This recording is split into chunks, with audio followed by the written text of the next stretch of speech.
July 19th, 2026. MetLife Stadium. Two unbeaten teams, one World Cup final. Spain and Argentina arrived without a single defeat between them, and for 120 minutes, neither could find a way through. It took an injury, a red card, and one extra-time goal to decide it. On one side, a 39-year-old captain in what everyone sensed was his last World Cup match. On the other, a generation that grew up watching him win everything.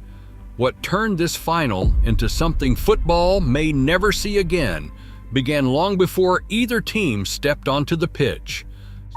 Spain arrived in New Jersey carrying the swagger of a side that had not lost in 38 matches. A new world record, their path to the final was a study in control. From the opening group games, Luis de la Fuente's team pressed high, passed relentlessly, and trusted in the instincts of players barely old enough to remember Iniesta's goal in 2010. Lamine Yamal, just 19, tormented defenders on the left. Pedri and Rodri dictated the rhythm in midfield, moving the ball with a precision that left opponents chasing shadows. Spain's knockout run was not just about style, it was about substance. 7 clean sheets, only 1 goal conceded, and a tactical shift from a fluid 4-3-3 to a more compact 4-2-3-1 that kept them balanced even under fire. Argentina's journey looked different, but the result was the same: undefeated. Lionel Scaloni's side leaned into resilience, not domination. They played with 34% possession on average, yet survived every test. Messi, at 39, orchestrated from deep, finding moments of genius in a team built on grit and memory. The veterans, De Paul, Otamendi, anchored a squad that refused to break, even when trailing late or facing extra time. Every knockout match demanded a new solution: a comeback against Egypt, extra time endurance against Switzerland and England, and a defensive wall that kept Spain scoreless for over 100 minutes in the final. By the time both teams stepped onto the MetLife pitch, the match carried the weight of more than a trophy. It was the meeting of two footballing philosophies, a contest between youth on the rise and legends holding the line. For Spain, it was a chance to crown a new golden generation. For Argentina, it was one last stand for a core that had already written itself into history. The night promised more than a champion. It promised a turning point where the story of world football would tilt toward the future or hold fast to its past. MetLife Stadium filled with the sound of anticipation. 80,000 voices rose from every corner of the world, drawn to a single moment on American soil. The World Cup final was no longer just the end of a tournament. It had become a stage for something larger, a collision of ideas and identities watched by millions across continents. Luis de la Fuente stood at the edge of his technical area, the architect of a Spanish side shaped by belief in the ball. His philosophy was clear: control the game through rhythm, circulate possession until even the smallest opening appeared, let the collective dictate the tempo. Spain's players moved as one, each pass a statement of intent, each touch a reminder of their trust in youth and their refusal to be hurried. Their approach was not just tactical, but cultural, a modern echo of the artistry that once defined their golden era. Across the field, Lionel Scaloni embodied a different vision. His Argentina was built on discipline and adaptability. Scaloni demanded a team that could bend without breaking, that could suffer through long stretches without the ball and still find strength and resistance. His players defended in numbers, closed space with a fierce intensity, and waited for the right moment to strike. Theirs was football as endurance, as a test of emotional toughness honed by years of pressure and expectation. On this night, the world did not expect an open contest or a flurry of goals. Instead, the air was thick with the sense that every movement, every duel, would be a battle between two philosophies. Fans from Madrid to Buenos Aires, from Barcelona to Cordoba, watched for more than a winner. They watched to see which idea, control or resilience, would prevail on the grandest stage. The final had become a living argument, a night when football's past and future met under the lights, and each manager's vision was about to be tested in front of history. The opening whistle cut through the roar, and for a moment, the world shrank to a patch of grass in New Jersey. Spain settled into their familiar 4-3-3, the lines crisp and intentions clear. Keep the ball, stretch Argentina side to side, and wait for a crack to appear. Every Spanish touch carried the imprint of Luis de la Fuente's philosophy: circulate, probe, never force. Rodri, the anchor at the heart of midfield, became the axis around which everything turned. Each time he received the ball, Argentina's blue and white shirts compressed, their 4-4-2 formation snapping into place with military precision. De Paul and Fernández formed the first barricade, closing pockets of space and daring Spain to risk a pass through the center. The early exchanges felt less like a race to goal and more like a chess match played at full speed. Spain's wingers, stationed wide, tried to pull Argentina's block apart, but every forward thrust was met by a wall of discipline.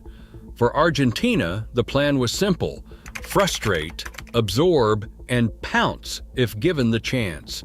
There was no reckless pressing, no early gamble. Instead, every player moved in concert, lines tight, distances short, forcing Spain to recycle possession again and again. Midfield became the battlefield. Neither side looked for direct routes to the penalty box. Instead, the contest unfolded in the lanes between the arcs, a test of patience and nerve.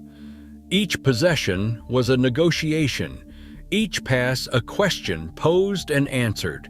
The crowd sensed the tension, the feeling that a single mistake could tilt the balance.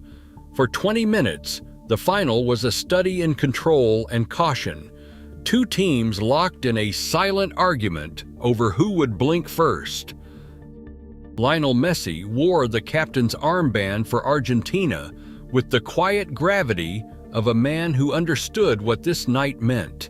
At 39, he carried not just the hopes of his teammates, but the weight of a country longing for one last miracle. Spain's defenders knew it too, their entire blueprint bent around him. Rodri and Laporte narrowing every channel, fullbacks squeezing the space between the lines, always two shadows tracking Messi's every step. Still, the old magic flickered. In the 27th minute, he slipped away from Pedri's shoulder, threading a pass through three red shirts that nearly found Julian Alvarez. Later, a feint and a drop of the shoulder drew a foul just outside the box, the crowd holding its breath as Messi stood over the ball, searching for the impossible angle. Every time Messi touched the ball, anticipation rippled through the stadium.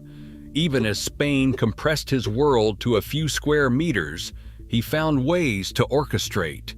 His passes broke pressure, his movement drew defenders out of shape, his voice rallied De Paul and McAllister to hold the line. There was a sense, unmistakable and raw, that this could be the last time the world would watch him in a World Cup final. Each moment became heavier, every glance at the scoreboard a reminder that time was running out. The match was more than tactics or formations. It was Messi's final act on the biggest stage, and every Spanish interception, Every Argentine surge was measured against the legacy he had built. In the tension between Spain's youthful discipline and Messi's defiant artistry, the final became a meditation on greatness under siege and on the meaning of a farewell written in the language of football. As the first half wore on, Spain's youngest faces began to leave their mark not just on the ball, but on the match's pulse. Lamine Yamal, at 19, played with the freedom of someone untouched by the weight of history.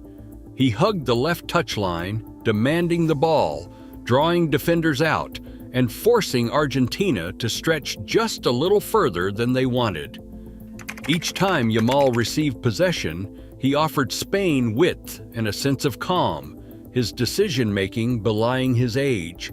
On the opposite side, Pedri was the metronome. Every pass he made seemed to slow the stadium's heartbeat, his vision opening lanes that only he could see. Together, Yamal and Pedri gave Spain rhythm, never rushed, always probing. Rodri, the captain, anchored everything. His positioning kept Spain's shape intact, preventing the match from slipping into chaos even as Argentina pressed and harried. Rodri intercepted, recycled, and barked instructions, making sure Spain's collective stayed focused on the plan rather than the occasion. Behind him, Pau Cubarsí and Marc Cucurella added a layer of composure usually reserved for veterans. Cubarsí's reading of danger and Cucurella's surging overlaps allowed Spain to push higher, trusting that the backline would not be exposed. Dani Olmo drifted between the lines, linking play and offering himself as an outlet whenever Argentina's block threatened to close in. And waiting for his moment, Ferran Torres remained the ever-present threat up front, always ready to pounce. With every passing minute, Spain's young core grew bolder. They stopped looking like a team hoping to survive the final and started to resemble one that expected to decide it. Possession turned into authority, and the sense grew that the torch was being passed in real time under the brightest lights football can offer. Emiliano Martinez stood between Spain and the goal as if he were defending something far more than a net. Every Spanish attack became a siege, every cross and rebound a crisis managed by instinct and muscle. Martinez's gloves met shots from Yamal, Olmo, and Torres, 1, 2, then 3 in a span of minutes. His reactions were sharp, his positioning perfect, turning danger into delay. When Rodri curled a ball toward the far post just before halftime, Martinez stretched, fingertips brushing it wide. The stadium's breath caught, and the scoreboard held. Argentina's backline played as if welded together. Romero, Otamendi, and Tagliafico threw bodies into blocks, clearing with boots and heads, never letting Spain's rhythm become a reward. Each clearance was desperate and exact, each tackle a refusal to yield. The numbers told their own story: 31 clearances, 24 tackles, 12 blocks, each one a heartbeat that kept Argentina's hopes alive longer than logic suggested. The longer Spain pressed, the more Argentina's resistance became a spectacle of its own. Martinez's 11th save, an outstretched denial of Yamal's curling free kick, set a new World Cup final record. With every stop, the belief inside the Argentine huddle grew. One moment, one counter, could still change everything. Survival became their language, and Martinez their voice, holding back the tide as the clock crept toward extra time. Lisandro Martinez reached for his thigh in the 44th minute, his face contorted with pain. For a moment, time seemed to slow. Argentina's defensive anchor, the man who had thrown himself in front of every Spanish surge, could not continue. The medical team signaled to the bench, and Nicolas Otamendi pulled on his armband, stepping into a match that was already testing every nerve. Scaloni's plans, so carefully drawn, were suddenly scattered. The back line, which had moved as a single unit, now had to adapt on the fly. Otamendi brought experience, but the chemistry was different. The communication that had held Spain at bay was replaced by hurried glances and quick instructions, gaps opening and closing with each Spanish attack. Spain sensed the shift. The passes grew sharper, the pressing more insistent. Lamine Yamal drifted wider, drawing Tagliafico out and forcing Argentina's new defensive trio to cover ground they hadn't rehearsed.